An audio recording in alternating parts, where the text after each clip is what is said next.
शहर का लड़का आरव, एक पेशेवर फोटोग्राफर, अपनी बचपन की गर्लफ्रेंड अनुष्का और दोस्त नील के साथ एक वीरान गांव रत्नपुर पहुंचा था। उसे वहां एक पुरानी हवेली की फोटो सीरीज शूट करनी थी जो वर्षों से वीरान थी। कहते हैं वहां रात को किसी औरत की सिसकियां सुनाई देती है।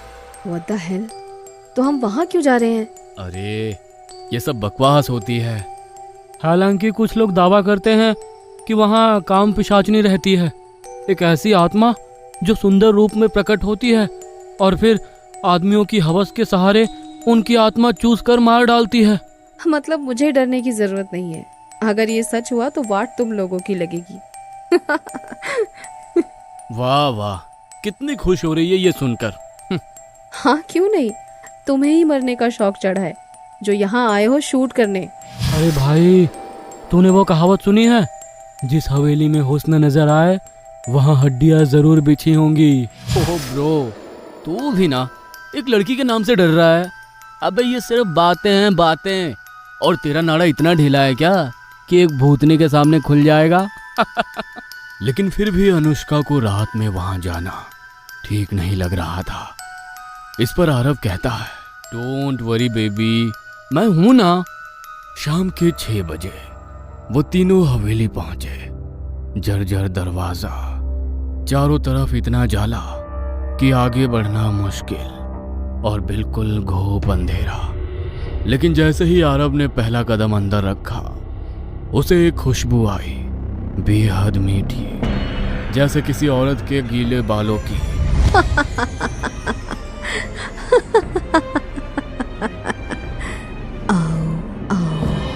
ये क्या सुना तुम लोगों ने? क्या? जैसे कोई लड़की हंसी हो। वापस चले क्या? नहीं, शायद मेरा वहम होगा। चलो शूट की तैयारी शुरू करें। पर आरव ने सबको नजरअंदाज किया और कैमरा और लाइट सेट करे, और तभी हवेली की ऊपरी मंजिल से एक काला साया गुजरा। भाई देख, ऊपर कोई है। अबे ये प्रोजेक्शन हो सकता है या कोई लाइट शैडो। चिल यार, अब हर चीज को उससे मत जोड़। उन लोगों ने कुछ फोटोज क्लिक किए और फिर हवेली के बाहर आकर टेंट लगाकर बैठ गए। रात 10 बजे नील और अनुष्का टेंट में आराम कर रहे थे, लेकिन आरव कैमरा लेकर हवेली में अकेला लौट आया। ये आरव अंदर वापस क्यों जा रहा है? शायद कोई इक्विपमेंट भूल गया होगा। उधर आरव को हवेली में एक लड़की मिली, कामिनी। सांवला रंग, गीले बाल, लाल चुनरी, आंखों में कुछ ऐसा जो सीधा मन के भीतर उतरता था। तुम आ ही गई, मैं जानती थी। तुम कौन हो? यहाँ क्या कर रही हो? मैं यहाँ रहती हूँ और अब से तुम भी यहीं रहोगे मेरे साथ।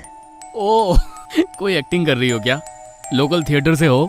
नाटक नहीं करती मैं, नरक दिखाती हूँ। मतलब मैं जानती हूँ तुम अपनी प्रेमिका से संतुष्ट नहीं हो।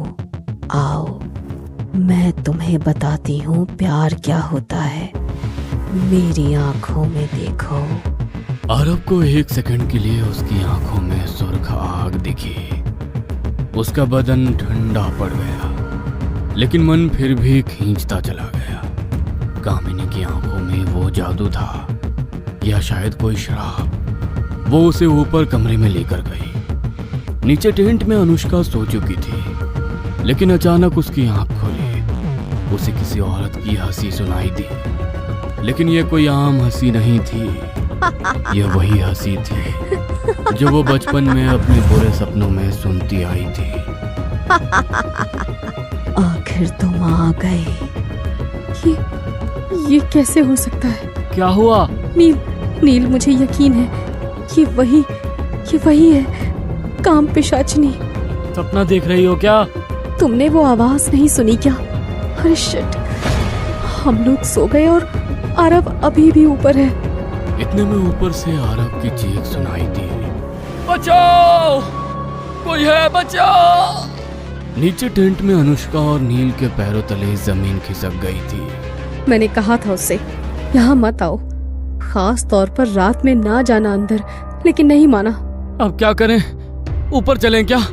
नहीं, मुझे खुद जाना होगा, क्योंकि मैं उसे जानती हूँ बहुत पहले से। उधर आरव हवेली के अंदर एक बिस्तर पर पड़ा था, आंखें लाल। सामने खड़ी थी कामिनी, या यूं कहे कि काम पिशाचिनी। अब उसका चेहरा मासूम नहीं बल्कि भयानक था। उसकी गर्दन टेढ़ी, आंखें अंधेरे में जलती हुई और बाल हवा में लहरा रहे थे। जानते हो आरव, मर्द जब किसी औरत को सिर्फ उसके शरीर से देखता है तो वो खुद को शिकार बना लेता है। तो कौन है? मैं वो औरत हूँ जिसे हवस की आग में जला दिया गया था, जिसकी चीखें कभी रुकती नहीं। मैं काम पिशाचनी हूँ और तू मेरा 100वां शिकार। कामिनी की आंखें धीरे धीरे लाल से काली होने लगी और उसके पीछे दीवार पर बने आईने में आरव ने देखा। उसके शरीर से एक एक करके धुएं जैसी परछाइयां निकल रही थी, जैसे उसकी आत्मा खींची जा रही हो। आरव, आरव! तभी नील भी भागते भागते उसके पीछे आ गया। हम इसे नहीं रोक सकते। वो पिशाचनी है, इंसान नहीं। उसे मैं ही रोक सकती हूँ। नील कुछ कहता इससे पहले अनुष्का की आंखों से लाल रोशनी फूटी। तू कौन है? मैं भी एक काम पिशाचनी हूँ। बरसों पहले आरव ने अनजाने में मेरा आवाहन किया था। मैं तभी से उसके साथ हूँ। वो तब मात्र 15 साल का था और उस समय से मैं उसकी प्रेमिका बनकर रही हूँ। मैं तो तुम्हें इंसान समझता था। आरव के साथ रहते रहते मैं भी खुद को इंसान समझने लगी थी, लेकिन आज शायद वो दिन आ गया है जब मुझे अपना असली रूप सामने लाना पड़ेगा। मुझे अपने आरव को दूसरे काम पिशाचनी से बचाना पड़ेगा। उधर कमरे में कामिनी आरव को मारने की तैयारी कर चुकी थी। कोई आखिरी ख्वाहिश मेरे लाल? जल्दी बता, उसके बाद तेरे दोस्त नील को भी मौत के घाट उतारना है। नहीं, ऐसा ना करो। कोई मुझे बचाओ। मैं तो तुम्हारे साथ कुछ भी करना नहीं चाहता था, बस सम्मोहित हो गया था। झूठ, मुझे दिखता है हर दिल का सच। तेरी आंखों में सिर्फ हवस है। तभी अनुष्का कमरे में घुसती है। उसके हाथ में अब काले धागे से बंधा लोहे का त्रिशूल होता है। तुम लोग और अनुष्का क्या कर रही हो? तुम लोग इसे नहीं बचा सकते। कामिनी, बहुत हो गया। आज तेरा अंत होगा।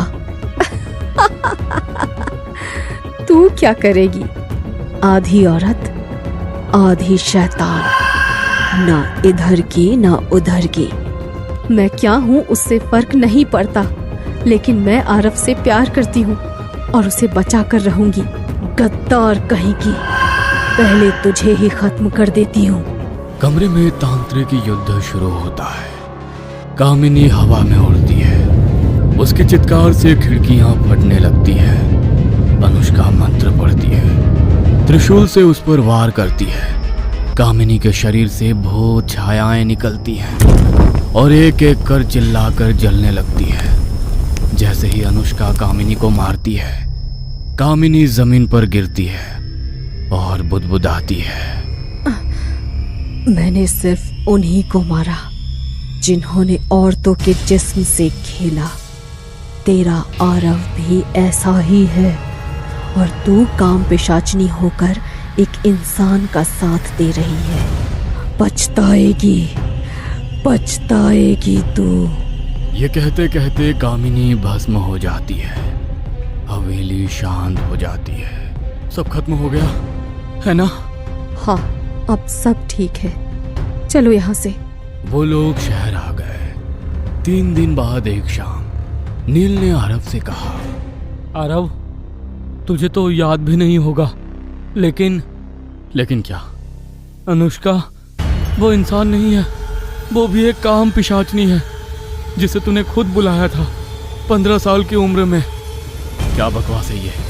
यही सच है, तभी से वो तेरे साथ है, तेरी गर्लफ्रेंड बनकर। वो शायद तुझसे प्यार भी करती हो, पर है तो वो काम पिशाचनी ही ना। क्या भरोसा। आरब के होश उड़ गए। उसकी बातें धीरे धीरे आरब के जहन में उतरने लगी। अनुष्का का चेहरा अब उसके लिए एक पहेली बन चुका था। उसी रात आरब एक बाबा से मिला। उन्होंने उपाय बताया। उसे विवाह का प्रस्ताव दो। जब वो मंडप में तुम्हारे पास बैठे और अग्नि के चारों ओर फेरे लेने को तैयार हो, तभी मैं एक पंडित के रूप में उसे बंद करने वाले मंत्रों का जाप शुरू कर दूंगा। लेकिन याद रहे, जैसे ही वो समझेगी कि धोखा हो रहा है, वो भयानक रूप ले लेगी। हिम्मत रखना। अगले दिन आरब ने अनुष्का से शादी का प्रस्ताव रखा। अनुष्का चौंकी मगर मुस्कुराई और तुरंत हाँ कह दी। उसी रात एक मंदिर में मंडप सजाया गया।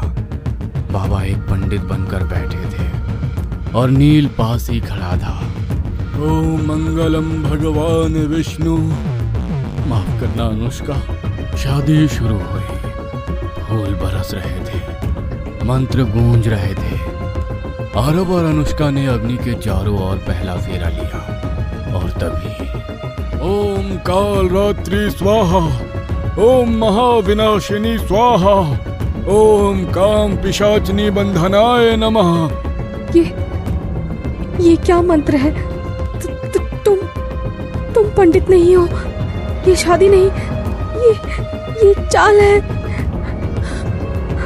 आरब, इसे पकड़ो। तभी अनुष्का की आंखों से खून टपकने लगा। उसका चेहरा विकृत होने लगा, बाल बिखर गए और अगले ही पल धोखा। आरब, तुमने भी। अबे पकड़ इसे, ये बच ना पाए। लेकिन अनुष्का ने एक झटका मारा और नील हवा में उड़कर सीधा अग्निकुंड में जा गिरा। आरब! नील की भयानक चीखों के बीच उसका शरीर जलने लगा और अग्नि से काले धुएं की लपटें उड़ने लगी। ओम छिन्नमस्ता चतुर्भुजा कपाल दंड धारिणी स्वाहा। बाबा, मैं तुझे चीर दूंगी। तुझे नर्क से भी गहरी पीड़ा होगी। अनुष्का, मत करो, प्लीज मत।